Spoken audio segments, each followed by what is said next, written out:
Hey, what's up, everyone? Jonathan Bailor back with another SANE show, and very excited. We actually discovered a bunch of shows that I recorded by myself as a little bonus experimentation right before the Calorie Myth book came out on January of 2014. We just remembered we had these shows and we never aired them.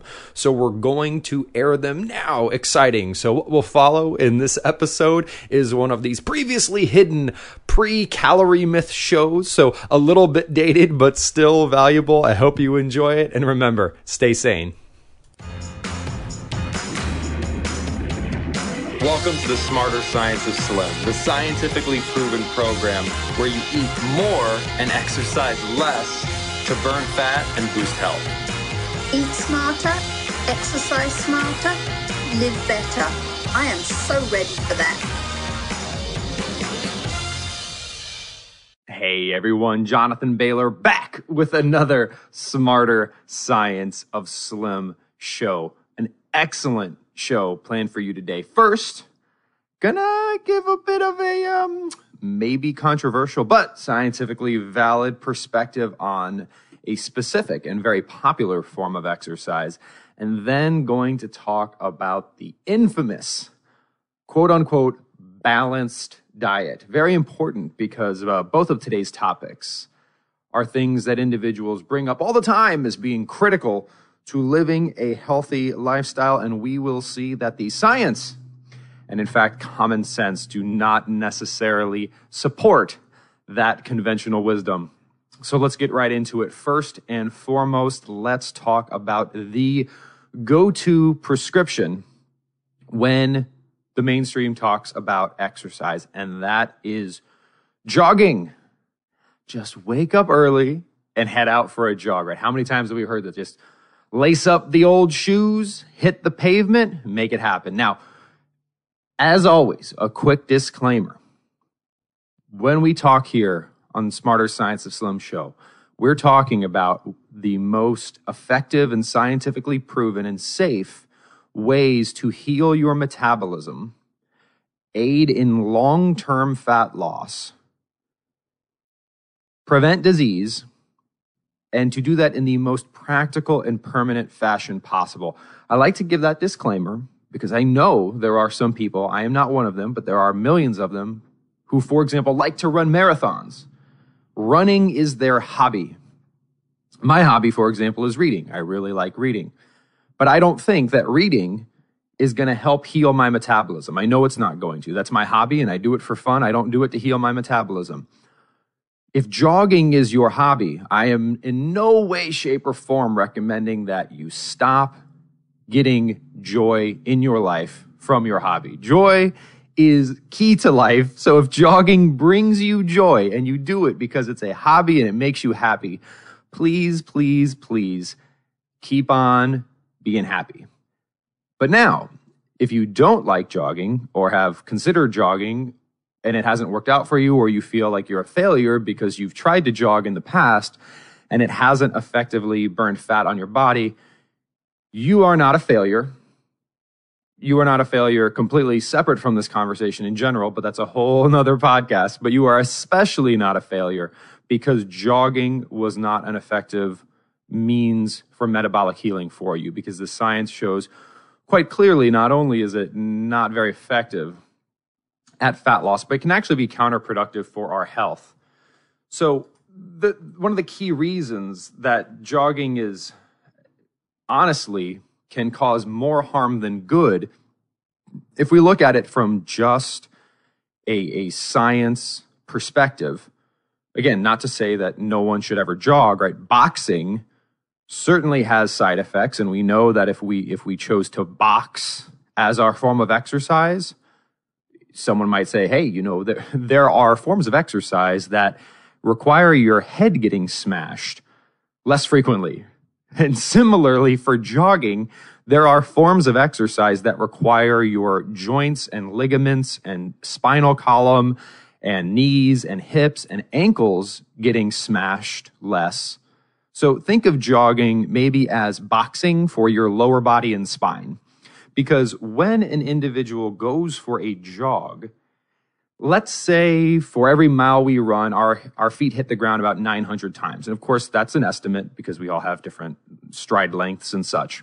And let's say that we weigh 150 pounds, or let's just consider a 150-pound individual. So that means for a 150-pound individual, for every single mile they run, their feet hit the ground 900 times. And if we do the math about the force against their joints, ligaments, and everything else that we'll need to be happy and healthy for the rest of our life, that's 135,000 pounds of force smashing against your lower body spine and frankly, your entire body. To put that in perspective, 135,000 pounds is obviously a lot, but that's like dropping 37 Toyota Camrys on your body. Why drop 37 Toyota Camrys on your body when you can achieve dramatically more metabolic benefit with none of those high impact side effects? Just the question is just why. There is a smarter approach. Again, if you enjoy it and that's what you like to do, keep it up. My brother is a big fan of boxing. However, he doesn't come to me and say, Jonathan, the most effective form of exercise with minimal side effects for long-term fat loss and health is boxing, because obviously it's not. Jogging is boxing for your lower body. And that is why the American Heart Association has told us that exercise-induced injuries can be as high as 55% among men and women involved in jogging programs. It's not about exercising more. If we just exercise more and listen to the conventional wisdom, more than half of us will get injured. And the fastest way to sabotage your health and happiness is to hurt yourself. It's very, very difficult to stay motivated when you sprain or break your ankle. Not a fun thing, and extremely, extremely common when we have these repetitive, high-impact movements. I like to think of exercise in general in a quadrant format. So if you're not driving and you're able to draw this out, it may be a bit helpful. So imagine plotting that there's 4 different types of exercise. So along the x-axis, I'll draw this along with us to make sure that it's not as confusing. So along the x-axis, this is the horizontal axis, draw low impact on the left and high impact on the right. All right, and then on the vertical axis, up and down, draw low intensity at the bottom, and then draw high intensity at the top. So now we have a little graph here where on the vertical axis at the top, it says high intensity. At the bottom of the vertical axis, it says low intensity. At the leftmost side of the horizontal axis, this turned into like a geometry class all of a sudden. It says low impact, and on the right side, it says high impact. Now, if we just draw a little square, we create 4 quadrants. We've got the upper left-hand quadrant being high impact, low intensity, and then the top right being high impact, high intensity, and so on and so forth. The reason this is useful to break down is we can look at exercises through these 2 lenses. We can say there are low impact, low intensity exercises. These are great. These are things like yoga, tai chi, walking, playing with your kids, playing with your dog, activities that are more just movement, restorative type things. They're not putting negative stress on our joints, and they're moving. We're moving. We're having wonderful mood enhancing effects. These types of low impact, low intensity movements and restorative activities are brilliant. The more of these we can do, the healthier we will be, no questions asked. The healthier we will be, again, not necessarily great at fat loss, but critical for health. So critical for health. So low impact, low intensity. Now we move on to the quadrant to the right of that, or low intensity, high impact. Jogging fits in this quadrant. And when it comes to long-term efficacy at health, not breaking down our body and healing our metabolism, this just isn't the quadrant we want to be in. We do not want to engage in low-intensity activities, aka minor metabolic benefit, that are then high impact, aka major negative side effects. That just the cost benefit isn't there, right? We're not dialing the intensity up high enough to do anything helpful, but the impact is high enough to do something harmful. Jogging fits in that quadrant. That's why we want to steer away from it. So if we just hop up from that quadrant, up to the top row here, so high intensity, high impact. These forms of exercise can have significant metabolic benefits. There's no question. For example, sprinting, like an actual sprint, sprinting up stadium steps. There's no question that that will have dramatic metabolic benefit because it's got that burst, it's got that high intensity. Just keep in mind that it's also got that high impact. CrossFit, for example, or any type of plyometric explosive movement is going to fit in this quadrant of high intensity, high impact. Again, because it's high intensity, it will have those metabolic benefits we're looking for, but at a cost. Boxing fits in this quadrant. High impact on your skull, high intensity. So not that they're ineffective, but if we just move to the quadrant to the left, or high impact, low intensity, that's when we really hit the sweet spot. Because now when we do things like high intensity interval training, but on a stationary bike where we crank the resistance up all the way, so we're not flailing around uncontrollably, but we're just exerting ourselves as hard as we can for short bursts, say 30 to 60 seconds, until we have to stop because we're just can't do any more. Or things like eccentric resistance training, super slow and heavy resistance training, very safe, very slow, focusing on lowering weights rather than raising them, minimizing any and potentially all negative impact on our joints and ligaments while maximizing intensity and therefore maxing hormonal benefit and metabolic benefit. That is the sweet spot. High intensity, low impact, brilliant for long-term fat loss, metabolic healing, and then low intensity, low impact, things like Pilates, yoga, walking, playing with your kids, playing with your dog, recreation. Brilliant for health. My recommendation is stick with low impact. Don't drop 37 Toyota Camrys on your joints. There's just a smarter approach if your goal is long-term fat loss and health. If your goal is just to have fun, well, of course, do whatever you want to have fun. But our goal here on the Smarter Science of Slim show is to show you how to transform your body, to make it burn fat rather than to store fat, and to simplify slim, and to help you be accidentally fit and healthy, just like basically every single person was for the entire history of our existence up until about 2 generations ago. Because remember, 100 years ago, the rates of obesity were sub 5%, and the rates of diabetes and pre-diabetes were about 100,000% lower than they are today. So we can do this.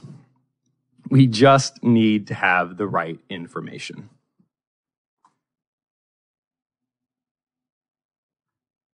All right, now on to part 2. Balanced diets. Balanced in quotations. We're going to have to cover this in many podcasts because there's so many shows worth of content here, but let's stick to just part 1. And that's wrapping our head around what balance actually means. Because we here eat a balanced diet, part of your balanced breakfast, everything in balance all the time. But we have to ask, like, balanced around what? What does that even mean, right? Like a balance of, look at that balanced breakfast right on the back of the cereal box. If you actually look at what's being served for breakfast in that scenario, it's almost always a bowl of cereal in milk with a side of toast, some sort of fruit, and then some sort of juice.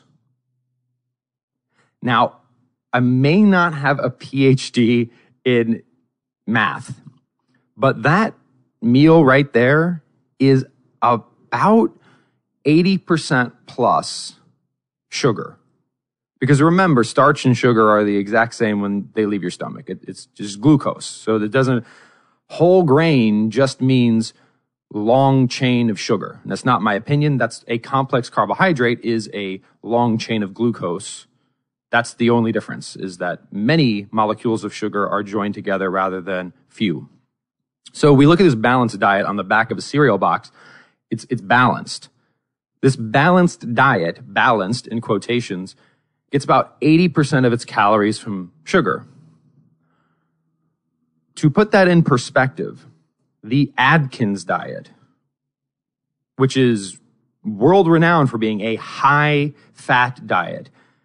In fact, the Congress required Dr. Atkins to come and testify before them for recommending such an imbalanced diet.